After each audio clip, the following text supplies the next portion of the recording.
मनोज जी और सरल कर लें, 80 लाख गुणे 24,000, 10 और 14 जोड़ दो, अलग अलग कहा नहीं, इतना पैसा निजी कंपनियों को जा रहा है हर महीने। ठीक भाई, अगर 1100 का 1150 करोड़ रुपया महीने में हिमाचल में जा रहा है एम्प्लॉई और एम्प्लॉयर यानी सरकार और कर्मचारी का अंशदान मिला के निजी कंपनियों को, तो उससे बेहतर तो 500 करोड़ वाली योजना नहीं है पुरानी, कर्मचारी भी खुश और 650 करोड़ रुपया भी बचे। नहीं, इनका गणित कैसे लगा रहे हैं, इस गणित की जानकारी तो सरकार जो वहां पे चला रहे।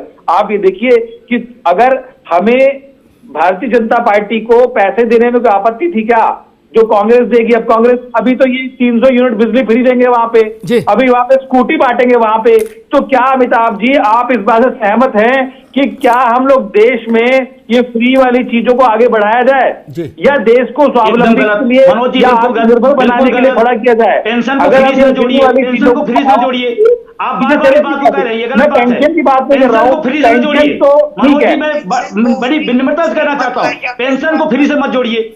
आप बार-बार रेवड़िए, बार-बार फ्री, हमारा हक है, संवैधानिक हक है, सुप्रीम कोर्ट ने मानता हूं आपका हक है, वो ठीक बात है, पर लेकिन अगर सरकारें सिर्फ इस चीज में बदलेंगी और आएंगी तो ये क्या तरीका रहेगा, और एक राज्य को मिलेगा और दूसरे को नहीं मिलेगा, तो ये भी गलत बात है, क्योंकि दूसरे राज्य के लोग भी खड़े होंगे ना उसके लिए। मनोज जी आपकी सरकार देश में है, आपकी सरकार देश में लागू कर दीजिए, पूरा देश खुश हो जाएगा, पूरा देश में लागू हो जाएगा। आप तो केंद्र में बैठे हैं, आप डबल इंजन सरकार है, क्या दिक्कत है आपको? आप करिए, स्वागत करूंगा, आपका स्वागत करूंगा। आप पूरे देश में बैठे हैं, देश के प्रधानमंत्री जी हैं, सब पूरे देश में लागू कर दें। क्यों रोक रहे हैं? जब सारे लोग सहमत है तो आप क्यों रोक रहे हैं? क्यों दिक्कत आ रही है आपको? इसके पीछे कोई पॉलिसी बनाई है सरकार ने? आपको अगर मनोज जी क्षमा चाहता हूं, अगर एनपीएस की जानकारी ले लें तो और अच्छा होगा। एनपीएस की जानकारी दरअसल है नहीं लोगों को, इसीलिए बातें घुमा कही जा रही है।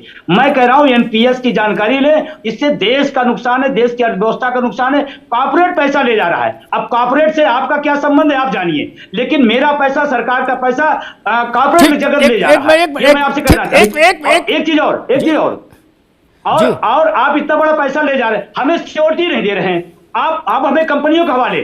हम देश की सेवा की है, आप हमें राष्ट्र निर्माता मानते हैं, शिक्षक राष्ट्र निर्माता है, मानते नहीं मानते? शिक्षक राष्ट्र निर्माता का भविष्य अंधकार में है और राष्ट्र का निर्माण करेगा। अगर राष्ट्र निर्माता है तो उसके पहले सुरक्षित करिए, उसको पहले सुविधा दीजिए, फिर सुरक्षित होगा। सामान्य घरों के बच्चे ही जा रहे हैं पैरामिलिट्री फोर्स में और सेना में, जिसके घर में माल टाल दुरुस्त है वो लड़का को पार्टी ज्वाइन करा रहा, भाजपा, कांग्रेस, सपा, बसपा, सेना में क्यों भेजेगा? पार्टी नहीं ज्वाइन करा देगा? युवा हृदय सम्राट एक होर्डिंग लगवा देगा, कहेगा बेटा मौज लो, कहां चक्कर में पड़ रहे हो? तो उसके साथ क्या देश को नहीं खड़ा होना चाहिए? क्या हमारी जिम्मेदारी नहीं होनी चाहिए कि हम खड़े हों? किसी सरकारी स्कूल में किसी मास टीचर ने 30-35 साल बच्चों को पढ़ाया, क्या उसके बुढ़ापे का वो सम्मान पूर्वक कट जाए? कहीं उसको सड़क के किनारे अमरूद ना बेचने पड़े उस उम्र में? क्या ये भाव हमारा नहीं होना चाहिए? क्या भाव नहीं होना चाहिए? कितना बड़ा वर्ग है ये देश में, 150 करोड़ की आबादी है हमारी, 150 करोड़ प्लस की, पता है? उसमें ये सारे जोड़ लो कितने होते हैं? इतना ह्यू एंड क्राई मचा दिया, सारे जोड़ लो कितने होते हैं?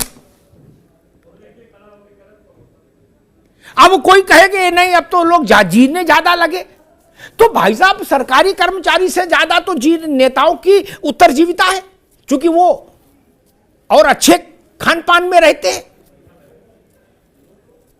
और अस्वस्थ भी होते हैं, तो देश दुनिया के तमाम बड़े इलाज उनको उपलब्ध होते हैं, गरीब को तो है नहीं, वो भी ना पेंशन पा रहे हैं। और मजे की बात ये देखिए, एक आदमी 4 किस्म की पेंशन पा रहा है। रणवीर जी, एक नेता विधायक रहा, लोकसभा सदस्य रहा, मंत्री रहा, राज्यसभा रहा, वो चारों के लपेट रहा है। रणवीर जी जी बहुत बढ़िया कहे आप कि भाई यहाँ तो एक भी पेंशन नहीं। अब देखिए ना, पैरामिलिट्री फोर्सेस में आए दिन जवान आत्महत्याएं कर रहे, शूट आउट हो रहा है, गृह मंत्रालय सोया हुआ है, इलेक्शन गोटियों को बिछाने के चक्कर में सब लोग लगे। और जवान जो है अब बर्फीले हिमालय में बैठा है। साहब बोले हमारे प्रवक्ता के भाई प्रधानमंत्री दिवाली मनाए, बहुत अच्छी बात है। वहां पे 1 रैंक 1 पेंशन का ढिंडोरा भी पीटा गया। किसके बीच में? बीएसएफ के जवानों के बीच में। क्या प्रधानमंत्री जी को मालूम नहीं कि इन जवानों की पेंशन नहीं? आप किसको 1 रैंक 1 पेंशन दे रहे हो? या तो पेंशन ही नहीं है। अब मैं जो अग्निहोत्री जी की बात पे आता हूँ, अग्निहोत्री जी आप बराबर बोले हैं कि जब हिंदुस्तान गरीब था तो पेंशन मिलती थी। अब 5 ट्रिलियन की जो है इकोनॉमी की हम बात करते हैं, क्यों साहब जवानों को पेंशन क्यों नहीं? क्यों उनको सुविधाएं नहीं? हमारे ऊपर आईपीएस थोप दिए जाते, तू चल में आया, कल उनको राजदूत बनना है, किसी को जनरल लगना है, किसी को विदेश में कहीं एमएचए में अच्छी जगह लगना है, तो वो हमारे जवानों की बात क्यों करेगा? अगर अग्निहोत्री जैसे जाबाज अगर हो जाए तो ये पेंशन का मुद्दा, चपरासी, चौकीदार, सफाई कर्मचारी, नर्स, ये बेचारे कर्मचारी तो हैं। और ये सावधान, आने वाले टाइम में खासकर मध्य प्रदेश, तेलंगाना और कर्नाटका, अभी हम 13 दिसंबर को कर्नाटका में जो संसद में शहीद हुए उनको श्रद्धा सुमन अर्पित करने के लिए जा रहे हैं कि सरकार पैरामिलिट्री के जवानों के लिए बहाली करे। साथ में सिविलियन एम्प्लॉइज बैठे हुए हैं हमारे जो है दोस्त बंधु जी, और ये बहुत बड़ी बात है। और लेकिन ये गले की हड्डी बनेगा पुरानी पेंशन बहाली जी। ठीक बात। जब चौकीदार एक साथ आ जाएंगे जी, हिंदुस्तान जाएंगे। बंधु जी जी, मैं मानता हूं कि इतने बड़े देश में जिसकी आबादी 150 करोड़ हो, उसमें अच्छा सारे सरकारी कर्मचारी जोड़ रहे हम, तो कितने होंगे राज्य और केंद्र मिला के? सर अगर एमपीएस की हम बात करें तो 80 लाख लोग हैं पूरे देश में, राज्य और सेंटर दोनों मिला 80 लाख लोग हैं। 80 लाख लोग हैं। हाँ 80 लाख लोग हैं, और बाकी लोग तो पेंशन में ही हैं। तो पुराने वाले हैं, नए वाले जो आए हुए हैं, चाहे वो किसी विभाग के हों, 80 लाख के आसपास हैं। बताइए, 150 करोड़ के देश में 80 लाख का मसला है। इतना तो हमारे पास हैसियत है अब मनोज जी। जी एक दो पॉइंट हम सर अपनी बात कहें। जी विजय जी सर अगर हिमाचल की बात मैं करूं, हिमाचल की बात करूं सर, पुरानी पेंशन पर जो सालाना भार आएगा 500 करोड़ रुपए आएगा। अगर इसको बात करते हैं तो जो 500 करोड़ रुपए सालाना आएगा। एनपीएस में जो पैसा जा रहा है 1126 करोड़ सालाना जा रहा है। मेरे तो समझ में नहीं आ रहा है कि सरकार इसकी नीयत ठीक नहीं है कि पैसे की गणित को समझ नहीं पाई है। 500 करोड़ रुपए वो पुरानी पेंशन है सालाना, 1126 करोड़ एनपीएस में। मैं एक चीज बताना चाहता हूं, 10% मेरा, 14% सरकार का, 24% पैसा कंपनियां ले जा रही हैं। मेरे समझ में आ रहा है इसमें ना देश का फायदा है, ना सरकार का फायदा है, ना हमारी शिक्षक कर्मचारियों का फायदा है। फायदा अगर है तो कॉर्पोरेट जगत का फायदा है। और अगर मनोज जी बैठे हुए हैं, बड़ी विनम्रता से मैं कहना चाहता हूं, आप कभी कैलकुलेशन कर लीजिएगा। एक चपरासी है, एक सफाई कर्मचारी, उसकी तनख्वाह मान लीजिए 30,000 है, उसका 10% हुआ 3,000 रुपए। एक आईएएस है, उसकी तनख्वाह ज्यादा है, उसकी मान लीजिए 20,000 रुपए। 20,000 रुपए आईएएस दे रहा है, 15,000 पीसीएस दे रहा है, 3,000 एनपीएस में सफाई कर्मचारी दे रहा है। यूरेज में मान लें अगर उसको 10,000, तो 10,000 गुणे आप 80 लाख, ये पैसा हर महीने हमारा जा रहा है। इतना पैसा 14% इसका ही पैसा सरकार का जा रहा है। एक दिन गुणा करिएगा, कैलकुलेटर फेल हो जाएगा। क्यों दे रहे हैं आप? मेरा भी पैसा आप ही का है, सरकार का है। ये सरकार अपना बड़ा ठीक बात। ये एक विषय बार मेरे जो विजय बंधु उठा रहे, एक बार मेरे पास ये विषय आया था। आशीष जी जी अच्छा, हाँ पहले कंप्लीट कर लीजिए। जी एक बात जी। और अभी मनोज जी कह रहे थे कि ये है, आज से जो हिमाचल के भूतपूर्व विधायक हो गए, आज से पेंशन के हकदार हो गए। आज से उनकी पेंशन शुरू हो जाएगी जो भूतपूर्व हो गए। दूसरी बात ठीक। दूसरी बात जी। दूसरी बात ही करें, हम तो सिर्फ जब रिटायर होंगे तो पेंशन मांग रहे हैं, वेतन लेते हुए पेंशन नहीं मांग रहे हैं। कि हम जब रिटायर हो जाएं तो हमारा भरण पोषण कौन करे, सरकार की जिम्मेदारी बनती है। लेकिन आप लोग, बड़ी क्षमा के साथ कहता हूं, वेतन और पेंशन साथ साथ लेते हैं। जैसे जो लोग विधायक थे वो ले लिए, संसद का अलग ले लिए। ठीक, ये न्याय नहीं है, न्याय नहीं। ठीक आशीष जी, ये मामला है अंक गणित का भी। 80 लाख लोग, 10,000 रुपया प्रति माह औसत जमा कर्मचारी का, 10,000 गुणे 80 लाख गुणे 14% सरकार का 14,000, यानी 10,000 गुणे 80 लाख गुणे 14,000 पर मंथ। ये तो सब मशीन ही फेल हो जाएगी गिनने वाली। इतना तो अब तक आत्मनिर्भर हो जाना चाहिए था भारत। इतना पैसा हर महीने आ रहा है, अब कहां बचा आत्मनिर्भर में समस्या? आशीष जी, बिल्कुल वही सही बात है कि कहीं ना कहीं सरकार जो है उसकी मंशा ही मुझे समझ में नहीं आती है।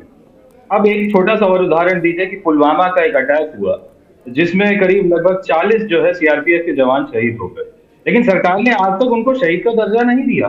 ये समझ में नहीं आया कि इतना बड़ा हमला हुआ देश पे, उनके जो शहीद हो गए, आपने उनको शहीद का दर्जा, उनके परिवार वाले कई तो मेरे पास आए थे कि दरखास्त करिए आगे। मैंने कहा हम लोग भी चिट्ठियां तो भेज सकते हैं, लेकिन उसके बाद तो सरकार को ही फैसला करना है।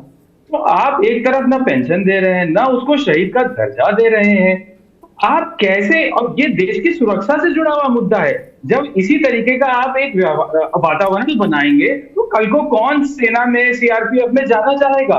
लोग मना करेंगे कि क्यों जाओगे तुम, किस लिए जाओगे?